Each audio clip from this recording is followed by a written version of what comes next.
Olá, eu sou o professor Roberto Abdala, da Universidade Federal de Goiás. É, Sou um historiador que vem pesquisando as relações entre os discursos da história e do cinema, e a minha principal questão é como que o cinema ensina a respeito das experiências do tempo, vamos dizer assim, né? Ou como que o cinema ensina história, para ser um pouco é, menos acadêmico, né? E então a proposta do meu trabalho, né, o título do meu trabalho é História Semiótica e Narrativas Cinematográficas, um letramento, e eu vou trabalhar com a finalidade de explicar, né, o meu argumento. Eu vou trabalhar com um grande pensador do século XX, que é o Mikhail Bakhtin, né?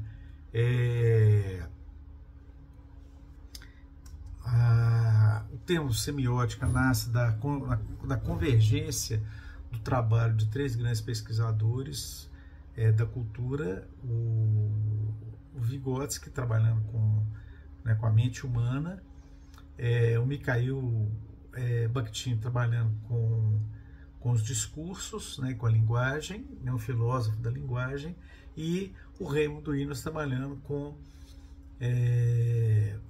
sociologia da cultura, né? Esses três trabalhos, se forem trabalhados, né, explorados de forma articulada, eles permitem, a meu ver, que a gente construa uma semiótica das práticas culturais, né, ou uma semiótica cultural das performances culturais, ou uma performance, ou uma semiótica das performances culturais. O que na verdade reúne esses autores e permite que a gente pense numa articulação que inclusive foi pensada pelo próprio Raymond Williams lá nos anos 70, é o fato deles terem uma formação inicial no marxismo clássico, e depois eles não tendo respostas para suas questões, sobretudo pelo tipo de objeto com os quais eles trabalhavam, que eram objetos de linguagem. Eles então propõem alternativas para lidar com isso, a partir daquele viés teórico. E aí, então, outra coisa importante é que os três, ou pelo menos o recorte que eu faço nos três autores, é o fato deles trabalharem, né, com os seus objetos serem obras de linguagem. Eu acho que isso adianta bastante, né? Outros autores já vêm, e eles também me inspiraram, por isso que eu vou falar deles. Eles também já vêm trabalhando com esses mesmos autores. O James Wert tentando aproximar e ver as analogias entre as concepções do Vygotsky e do Bakhtin. O Richard Bauman usando as teses do Bakhtin para fazer a análise das manifestações da cultura. O Robert Stan para fazer análise da produção cinematográfica, né? Outros autores, historiadores, também citam, né, os trabalhos do Bakhtin. Mas aqui o que mais nos interessa é isso. Os objetivos do trabalho são principalmente três, né: incorporar as práticas socioculturais, sobretudo os elementos não verbais dessas práticas culturais na análise de filmes, e demonstrar a pertinência do argumento do Bakhtin, né, e o papel do conhecimento da história nessas análises das obras culturais, né? No caso da didática da história, eu pretendo então contemplá-la nesse sentido, né, de mostrar como é que as performances da linguagem cinematográfica vão lidar com o que a gente chamaria de funções cognitivas superiores e vão instaurar um processo de ensino-aprendizagem. Em seguida, também vou aproximar um pouco dos nossos argumentos da teoria da história, sobretudo a didática da história, conforme o historiador Huizen propõe, né? E vou trabalhar com um elemento central do Riesing, que é a cultura histórica, né? Para o Bakhtin, agora a gente falando especificamente dessa teoria do Bakhtin, né, nós vamos trabalhar com dois conceitos, que é o conceito de dialogismo e de reação responsiva, né?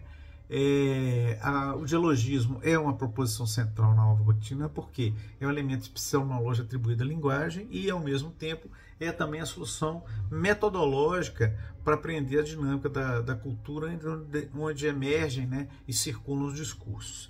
E aí, o outro elemento central, quando ele está fazendo essa análise, é que ele não vai trabalhar com os discursos, mas exatamente por causa disso ele vai falar, olha, para a gente aprender os significados dos discursos,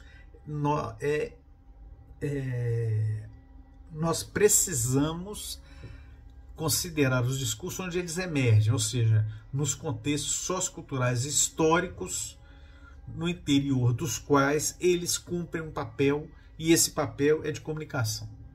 Tá ok? Então isso, de uma certa maneira, é o argumento central do trabalho com o Bakhtin, né?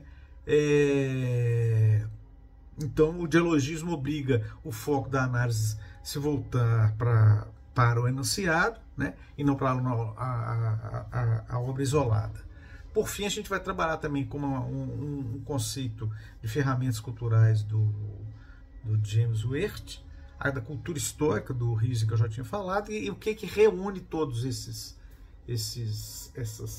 concepções e todo esse arcabouço teórico é, obviamente, o conceito de narrativa. O conceito de narrativa, ele contempla, né, a psicologia do conhecimento, né, ou a psicologia sociocultural, ele contempla a teoria da história e ele contempla a didática da história. Então, na verdade, ele contempla, né, e obviamente a concepção de discurso com a qual eu tô trabalhando, tá bem? Aí vamos diretamente para o Bakhtin para a gente dar andamento no que ele está falando, para a gente entender como é que o Bakhtin concebe o discurso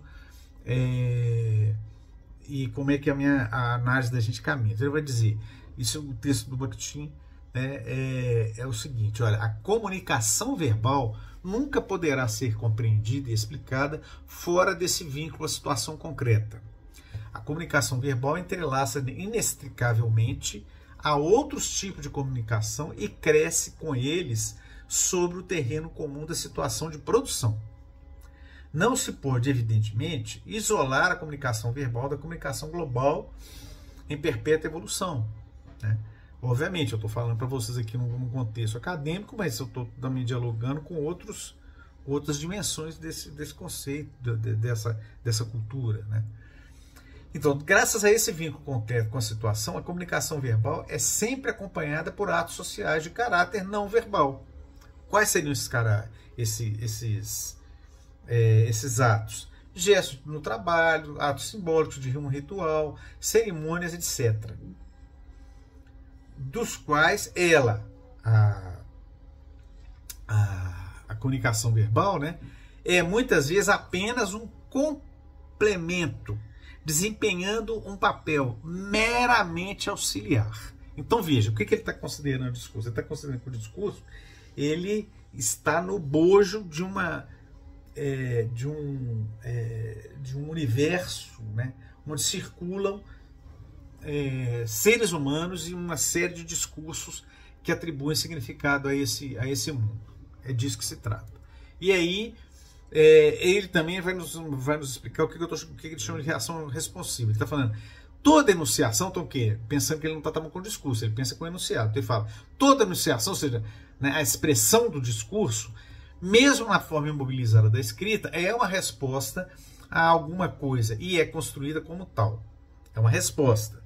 Não passa de um elo na cadeia dos atos de fala e nesse sentido, toda inscrição prolonga aquelas que a precederam e trava uma polêmica com elas. Conta com as respostas ativas da compreensão e antecipa-as. Então, mesmo no monumento, como toda inscrição monológica, é produzido para ser específica, é orientada para uma leitura no contexto da vida científica ou na realidade literária do momento. Isto é, no contexto do processo ideológico do qual ela é parte integrante. Então ele está considerando o quê? Que a reação responsiva é um elemento da própria constituição do discurso, né? Como ele fez aqui, ó, né? O discurso já é uma resposta e ele espera respostas também do seu público. E aí ele vai, inclusive, explicar um pouco melhor para ele, que ele vai explicar o que é a compreensão. Então ele fala, a compreensão de uma fala viva, de um enunciado vivo, sempre é acompanhada de uma atitude responsiva ativa. Toda compreensão prende respostas e, de uma forma ou de outra, forçosamente a produz. O ouvinte torna-se locutor. Né? A resposta fônica, claro, não acontece infalivelmente ao enunciado fônico que a suscita. Cedo ou tarde, o que foi ouvido, compreendido de modo ativo, encontrará um eco no discurso ou no comportamento subsequente do ouvinte. Quer dizer, o discurso ele não tem só uma reação imediata, mas ele tem uma reação que pode reverberar em outros momentos. Aí ele vai dizer, o locutor postula, aquele que faz o discurso, né, que formula o discurso, ele postula uma compreensão responsiva ativa. O que ele espera não é uma compreensão passiva, que, por assim dizer, apenas duplique o seu pensamento no espírito do outro. O que espera é uma resposta, uma concordância, uma adesão, uma objeção, uma execução.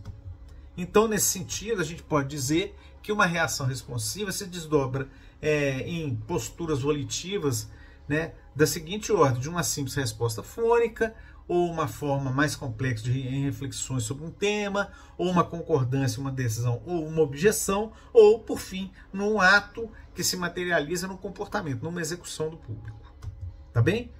E aí, a articulação com a tese do Vygotsky é ainda melhor, que ele vai dizer, o próprio Vygotsky, né, vai dizer, onde o meio não cria problemas correspondentes, não apresenta novos critérios, não motiva, não estimula novos objetivos, o desenvolvimento do intelecto, o pensamento do adolescente não desenvolve todas as suas potencialidades, não atinge as formas superiores ou chega a elas de forma com extremo atraso. Então veja, tanto a provocação, né, o discurso ele interpela tanto para o Bakhtin quanto para o Vygotsky, e ele é um processo de aprendizado, um avanço, né, no processo de aprendizado. E aí vamos ver na nossa cena, que é a cena onde o Chaplin está com ele vê uma bandeira, né, tremulando, aí ele pega essa bandeira e vai balançando essa bandeira. Todo mundo conhece essa cena do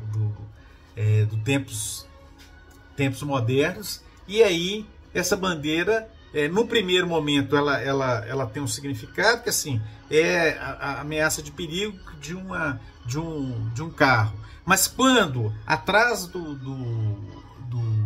Chaplin vem então uma multidão fazendo protesto, ele vira então o líder de um protesto, né? E isso é muito interessante, por quê? Porque dependendo do contexto, né, o signo bandeira muda completamente de significado. Ele tem significados diferentes para cada um. Quer dizer, o significado, o signo bandeira tem um significado específico quando ele está na carroceria da caminhonete, e ele ganha outro significado quando ele está à frente de uma manifestação. É óbvio que essa manifestação tem uma série de leituras que a gente pode dizer, né? A cor vermelha do bandeira, ela é construída cognitivamente, porque o filme é em preto e branco, isso é fantástico, então isso é uma prova cabal do uso do cinema como, né, um apelo cognitivo. Mas a gente tem, né, o tratamento que é dado né, o perigo, vamos dizer assim, do vermelho, vamos dizer assim, com o qual ele trabalha. A gente está falando também, além disso, dos problemas ligados ao tratamento dos operários na sua época. Ele está oferecendo para a gente uma série de outros elementos que estão ali, que compõem, né,